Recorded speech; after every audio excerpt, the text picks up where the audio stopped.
के हर आम और खास शख्स की प्रॉब्लम, बच्चा हो या बूढ़ा, अमीर हो चाहे गरीब, जिसे देखिए हर कोई एसिडिटी से परेशान है।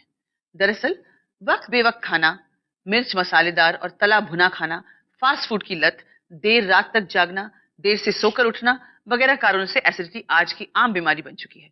लेकिन आम होने के बावजूद इस प्रॉब्लम को आम समझने की भूल करना बेवकूफी होगी। एनर्जी लेवल्स का कम होना, थकान महसूस करना, हार्मोनल इम्बैलेंस, इम्यूनिटी पावर का वीक हो जाना और भी कई सीरियस टाइप्स के प्रॉब्लम्स का कारण बन सकती है एसिडिटी। ला इलाज रहने पर ये पेट के अल्सर तक का कारण बन सकती है। और लोग हैं कि खाना खाने के पहले या बाद में कोई एंटासिड जेल या टैबलेट लेकर प्रॉब्लम को सॉल्व कर लेते हैं। दवा लो और कुछ ही सेकंड में राहत। लेकिन क्या आपने कभी ये जानने की कोशिश की है कि दवाओं के सेवन से आपकी प्रॉब्लम सॉल्व हो पाई या नहीं? सॉल्व हो गई तो आपको बार बार दवा लेने की जरूरत क्यों पड़ती है? इसके बाद आई लाइफ स्टाइल। तो देखिए, नेचर ने कहा जंगल में रहो, कच्चा खाना खाओ, हरी सब्जियां खाओ। हरी सब्जियां अल्कलाइन होती हैं जी।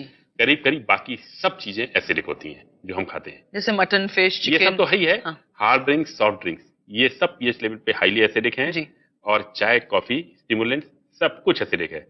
जब इतना एसिड्स बॉडी में जाएगा तो बॉडी कितना बर्दाश्त करेगी? एसिडिटी के कुछ मेजरमेंट्स होते हैं पीएच के बॉडी में। जैसे एक होता है स्पाइनल कॉर्ड फ्लूइड, एक होता है ब्लड का पीएच और तीसरा होता है सलाइवा का पीएच। ओके, ये 3 स्टैंडर्ड है। मतलब हमारे थूक के अंदर भी एक एसिडिक लेवल होता है। हाँ बिल्कुल, उसका पीएच बैलेंस होता है। हाँ बिल्कुल, हमारे ब्लड में भी होता है और हमारे स्पाइनल कॉर्ड के फ्लूइड में भी होता है जी। अब देखिए अब क्या होता है, जब बच्चा पैदा होता है नेचर क्या भेजता है और हम क्या हो जाते हैं।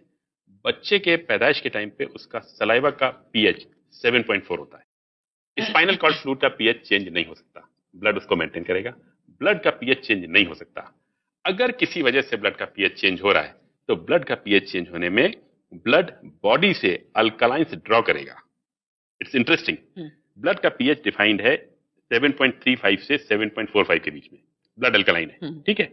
उसका पीएच अगर डाउन होने लगेगा तो वो बॉडी से अल्कलाइंस ड्रॉ करेगा। ओके, हड्डियों से कैल्शियम जाता है। तो उसको अल्कलाइन को बैलेंस करने के लिए, क्योंकि अगर ब्लड का पीएच कम हो गया तो डेथ हो जाती है और नेचर बॉडी को प्रोटेक्ट करती है। तो ये सिस्टम ब्लड ने बनाया हुआ है। My God. अब तमाम दर्द का कारक एसिडिटी है, बिकॉज जॉइंट्स कमजोर हो जाते हैं, हड्डियां कमजोर हो जाती हैं। ओके, और इसीलिए वो कैल्शियम लेवल भी बॉडी में कम हो जाता है if you got acidity. Correct correct. अब आप कैल्शियम की बात कर रही हैं, मैं ये भी बता दूं कि कैल्शियम के जो सप्लीमेंट्स लिए जाते हैं मैं उनके फेवर में नहीं हूं। क्यों?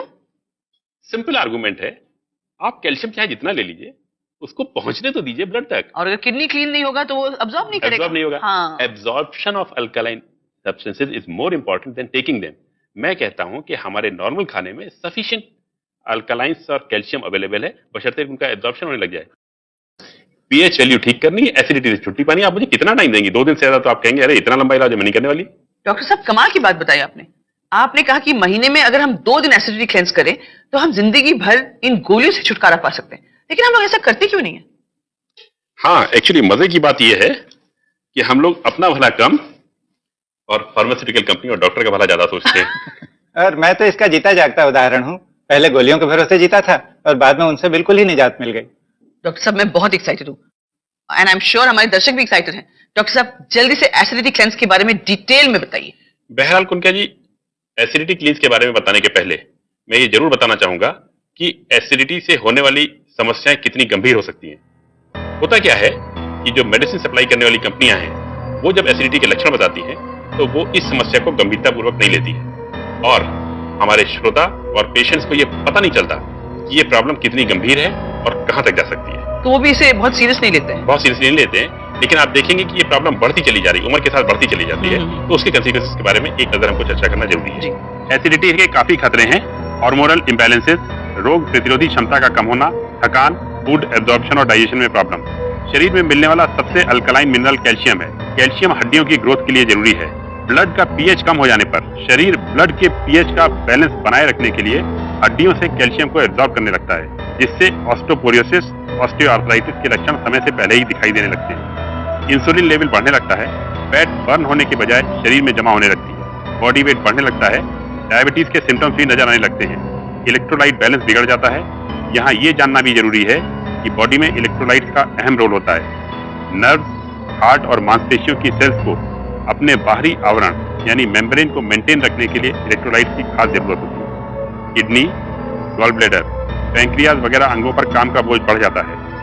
रक्त का पीएच उपयुक्त लेवल पर अल्कलाइन बनाए रखने के लिए इन्हें ज्यादा काम करना पड़ता है, जिसका बुरा असर खुद इनकी हेल्थ पर भी पड़ता है। एसिडिटी के बहुत ज्यादा बढ़ जाने पर यानी हाइपर एसिडिटी की स्थिति में पेट में अल्सर का होना काफी आम है। डॉक्टर साहब, इसके कॉन्सिक्वेंसेस इतने खतरनाक हो सकते हैं, ये शायद हमारे दर्शक भी नहीं जानते।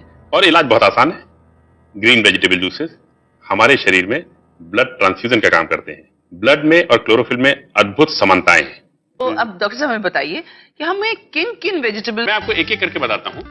अल्फाल्फा स्प्राउट्स, चुकंदर, करेला, लौकी, पत्ता गोभी, शिमला मिर्च, गाजर, सेलरी, खीरा, लहसुन, अदरक, आंवला, हरा टमाटर, नींबू के बीज नहीं लेते हैं लेकिन छिलका लेते हैं, पुदीना, पार्सली, मूली, पालक, शलगम।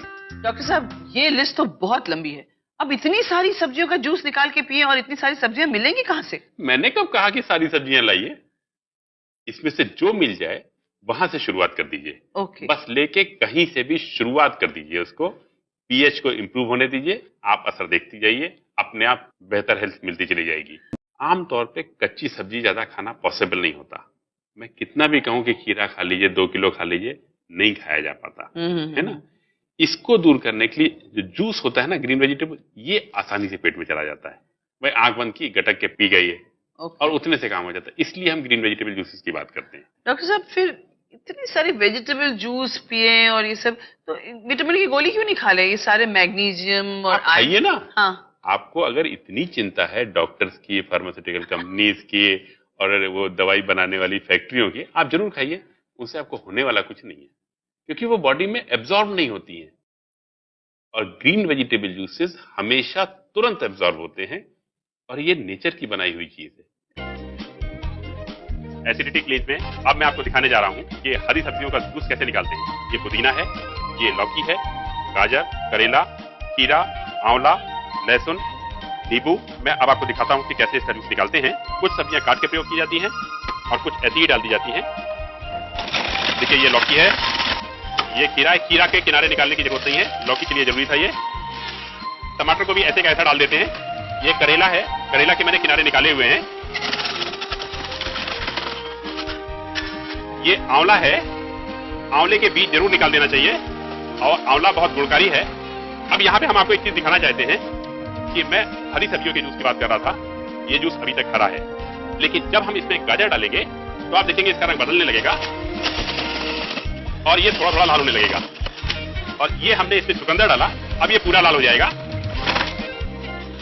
इसका ये लाल रंग आयरन की वजह से आता है। ये पुदीना है, इसके भी डंठल नहीं डाले जाते हैं।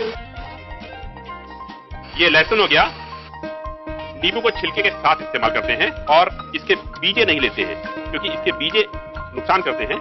बीजे निकाल दिए जाते हैं और अब ये जूस हमारा तैयार है।